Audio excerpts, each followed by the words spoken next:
தமிழ் மக்களுக்கு வணக்கம். யார் அந்த சார் என்பது அடுத்த கட்டத்தை நோக்கி நகர்ந்து கொண்டிருக்கிறது.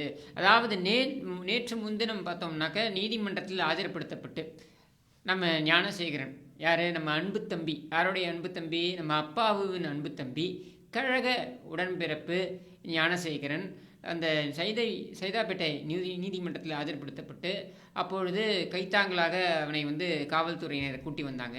அப்படி கூட்டி வந்ததுக்கப்புறம் அவன் 1 மணி நேரம் வரைக்கும் விசாரணை நடத்தி அதுக்கப்புறம் காவல்துறை தனிப்பட்ட விதத்தில் எடுத்து விசாரிப்பதற்கு, அதாவது இந்த எஸ்ஐடி அப்படின்னு போட்டிருக்காங்க இல்லையா, இந்த ஸ்பெஷல் இன்வெஸ்டிகேஷன் டீம், இந்த சிறப்பு விசாரணை குழு விசாரிப்பதற்கு ஏதுவாக 7 நாட்கள் காவல்துறை விசாரணையில் எடுத்து விசாரிக்கலாம் என்று நீதிமன்றம் அனுமதித்தது.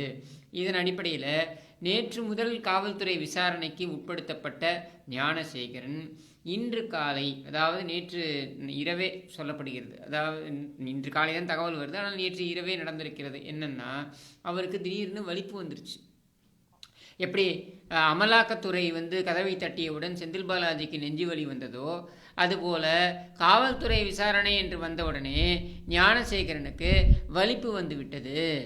வலிப்பு வந்ததன் காரணமாக அவர் தீவிர சிகிச்சைக்கு அனுமதிக்கப்பட்டிருக்கிறார், ஐசியூவில் அனுமதிக்கப்பட்டிருக்கிறார் அப்படின்றத நமக்கு வரக்கூடிய தகவல். நம்ம ஏற்கனவே பார்த்துருக்கோம், எப்படி இங்கே கைது செய்யப்படுகின்ற குற்றம் சாட்டப்பட்டவர்கள் கை கால் உடைகிறது, தப்பித்து ஓட முயற்சிக்கிறார்கள். சொல்லி வைத்தார் போல கைது செய்யப்படுபவர்கள் எல்லோருமே தப்பித்து ஓட முயற்சிக்கிறார்கள். அப்படி ஓட முயற்சிக்கும் பொழுது எப்படி அவர்களுடைய கை கால்கள்லாம் முறிவடைகிறது அப்படின்றத நம்ம பார்த்துட்டு வரோம். அது மட்டும் இல்லாமல் சில பேர் பார்த்தீங்கன்னாக்கா, இன்னும் சொல்லணுன்னாக்கா, ஆம்ஸ்டாங் கொலை வழக்கில் நம்ம பார்த்துருப்போம். தப்பித்து ஓட முயன்று அப்புறம் ஓடி போய் வேறு ஒரு இடத்துல பதுக்கி வைத்திருந்த நாட்டு துப்பாக்கியை எடுத்து சுட முயன்றதாகவும், மீண்டும் அவர்கள் பதிலுக்கு சுட்டதில் அந்த நபரை இறந்து போனார் அப்படின்னு பதிவான விஷயங்கள்லாமும் நம்ம பார்த்துருக்கோம். ஸோ இப்படியான ஒரு சூழலில் ஞானசேகரனை இதே மாதிரி என்கவுண்டரில் கொலை செய்தால், அதாவது ஞானசேகரன் தப்பித்து ஓடினான், தப்பித்து ஓட முயற்சித்தான் அப்படின்னு சொல்ல முடியுமா என்றால் முடியாது. ஏன்னா கைத்தாங்களாக தான் இவங்களே கூட்டு வராங்க. அப்போ அவன் தான் ஏற்கனவே கை உடஞ்சிருக்கு, கால் உடஞ்சிருக்குன்னு நீங்கள் சொல்கிறீங்களே அப்படி தான் சொல்லணும். அது உண்மையாக உடஞ்சிருக்கா இல்லையான்னு நமக்கு தெரியாது. அப்போது அப்படி இருக்கக்கூடிய ஒரு ஞானசேகரன் எப்படி தப்பித்து ஓட முடியும்? அப்போ அவன் கதையை முடிக்கிறதுக்கு ஒரே வழி என்ன? அவனுக்கு உடல்நிலை மோசமானது, சிறையில் இருக்கும் பொழுது உடல்நிலை மோசமாயிருக்கலாம், இல்லை சிறைக்கு இருந்து காவல்துறை அவங்க போலீஸ் கஸ்டடிக்கு எடுக்கும் பொழுது, இப்போ சிறையில் இருக்கும் பொழுது உடல்நிலை மோசமானால் சிறை அதிகாரிகள் அதுக்கு காரணம் அப்படின்னு சொல்லிடுவாங்க.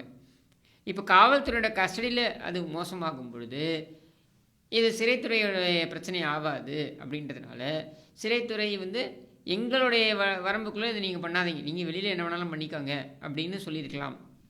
நீங்கள் புழல் சிறையிலிருந்து ஆம்ஸ்டாங் கொலை வழக்கில் குற்றம் சாட்டப்பட்ட நபர் வெளியே கூட்டு வரும்பொழுது புழலிலிருந்து தப்பித்து சென்றார். இங்கே புழலிலிருந்து தப்பிச்சு மாதாவரம் வரைக்கும் போனான். மாதாவரம் போய் மாதாவரத்தில் அவன் ஒரு நாட்டு துப்பாக்கியை ஒரு ஷெட்டில் வச்சுருந்தானா, ஒழிச்சு வச்சுருந்தானா, அந்த ஷெட்டிலிருந்து எடுத்து சுட பார்த்தான் அப்படின்னு சொல்லி மூடினாங்க. இப்போது இங்கே அது மாதிரி என்ன சொல்லலாம் அப்படின்னா, ஏற்கனவே கை காலை உடைத்து ஆகிவிட்டது அப்படின்னு ஒரு பப்ளிசிட்டியை பண்ணியாச்சு.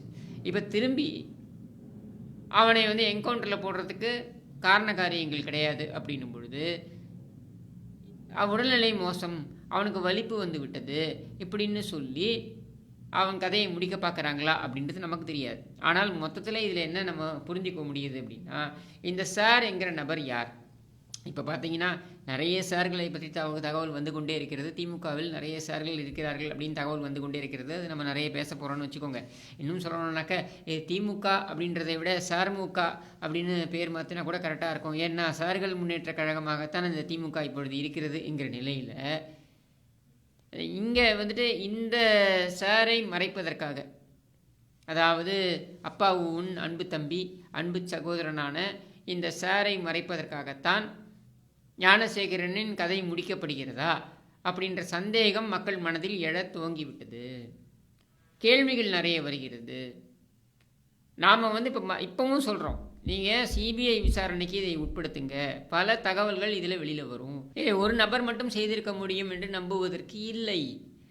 நேற்று கூட ஒரு நாளேடில் பார்த்தேன்னா ஒரு செய்தி வந்தது என்னன்னாக்கா, இந்த ஞானசேகரன் போலீஸ் வாக்கி டாக்கி, அது மட்டும் இல்லாமல் போலீஸ் சீருடையை அணிந்து கொண்டே சுற்றி வந்திருக்கிறான் அந்த காம்பவுண்டுக்குள்ளே அப்படின்னு கூட ஒரு செய்தி வருது. அது எவ்வளோ தூரம் உண்மைன்னு நமக்கு தெரியாது. இதெல்லாம் வந்து சப்ஜெக்ட் டு இன்வெஸ்டிகேஷன். ஸோ நம்ம வந்து போகிற போக்கில் குருட்டாம்போக்கில் அடித்து விட்டு போகக்கூடாது. நான் அதை பண்ணவும் மாட்டேன்னு வச்சுக்கோங்க. ஆனால் கேள்வி இங்கே என்ன அப்படின்னா, இந்த ஞானசேகரன் என்கிற நபருக்கு பின்னால் ஒரு மிகப்பெரிய கும்பல் இருக்கிறது. இந்த ஞானசேகரன் இந்த கட்சியுடன் மிக நெருங்கிய தொடர்பில் இருந்திருக்கிறார். அப்போ இப்படி தொடர்பில் இருந்த ஒரு நபர் சிக்கியிருக்கிறார் என்கிற நிலையில் என்னென்ன உண்மைகள் வெளியே வரும்னு நமக்கு தெரியாது. இன்னும் ஒரு விஷயம் கூட சொல்லப்படுகிறது. என்ன அப்படின்னா, ஞானசேகரனுடைய கைபேசியை வந்து கைப்பற்றினாங்க இல்லையா, கைப்பற்றியதில் பல தகவல்கள், பகீர் தகவல்கள் வெளிவந்திருக்கின்றன. அந்த தகவல்களை எல்லாம் ஒரு தரப்பு தனியாக எடுத்து பதிவு செய்து வைத்து விட்டார்கள். பதிவு செய்து வைத்து சம்பந்தப்பட்ட சார்கள் இருக்காங்க இல்லையா, இந்த சார்களை எல்லாம் மிரட்டி கொண்டிருக்கிறார்கள் அப்படின்ற ஒரு தகவலும் வருது. இது எவ்வளவு தூரம் உண்மைன்னு நமக்கு தெரியாது. இது எல்லாமே ஹேஷியங்கள் தான். ஏன் இதெல்லாமே ஹேஷியங்களாகவே இருக்கிறது என்றால், இந்த விசாரணை, அதாவது இப்போ சிறப்பு குழு போட்டிருக்காங்க இல்லையா, இந்த சிறப்பு விசாரணை குழு விசாரிக்க ஆரம்பிப்பதற்கு முன்னர் இந்த வழக்கில் பல்வேறு சொதப்பல்கள் நடந்திருக்கிறது. இந்த சொதப்பல்களை எல்லாம் நீதிமன்றமும் கேள்வி கேட்டிருக்கிறது. அப்போ இந்த சொதப்பல்கள் ஏன் நடந்தது அப்படின்னு பார்த்தீங்கன்னா, இது சம்பந்தப்பட்ட அதிகாரிகள், உதாரணத்துக்கு நம்ம கமிஷனர் எடுத்துப்போம். அவர் அந்த மாதிரியான, நான் தான் திருப்பி சொல்கிறேன், கமிஷனர் இந்த மாதிரியான விஷயங்களில் வந்து ரொம்ப கடுமையான நடவடிக்கை எடுக்கக்கூடியவர் தான். ஆனால் அவரே வந்து வேறு வழி இல்லாமல் ஒரு ப்ரெஸ் மீட்டை கொடுத்து அதில் வந்து அவர் சில விஷயங்களை சொல்ல வேண்டிய ஒரு நிர்பந்தத்திற்கு தள்ளப்பட்டார் அப்படின்றத நான் நம்பக்கூடியது. அப்போது எதற்காக இந்த நிர்பந்தம்? யாரையோ மறைப்பதற்காக. ஒரு ஞானசேகரன் என்பவரை வந்து ப்ரொடெக்ட் பண்ணுறதுக்காக இல்லை பாதுகாப்பதற்காக இவ்வளோ மெனக்கெடுமா இந்த அரசாங்கம் என்றால் வாய்ப்பு கிடையாது. அப்போ யாரோ ஒருத்தர் இதில் பின்னணியில் இருந்திருக்கிறார். அந்த யாரோ ஒருத்தர் தான் அந்த சார். இதை நம்ம சார் என்ற பதத்தை வைத்து அழைக்கிறோம் என்றால், முதல் தகவல் அறிக்கையில் அந்த சார் என்பது குறிப்பிடப்பட்டிருக்கிறது. அந்த பாதிக்கப்பட்ட பெண்ணே வந்து அதை குறிப்பிட்டிருக்கிறார் அப்படின்ற ஒரு நிலையில் அந்த சார் என்கிற ஒரு குறியீடு வருது. இப்போ அந்த யார் அந்த சார் அப்படின்றதை வெளி உலகத்திற்கு கொண்டு வரக்கூடாது என்பதற்காக பல மெனக்கெடுப்புகள் நடக்கிறது.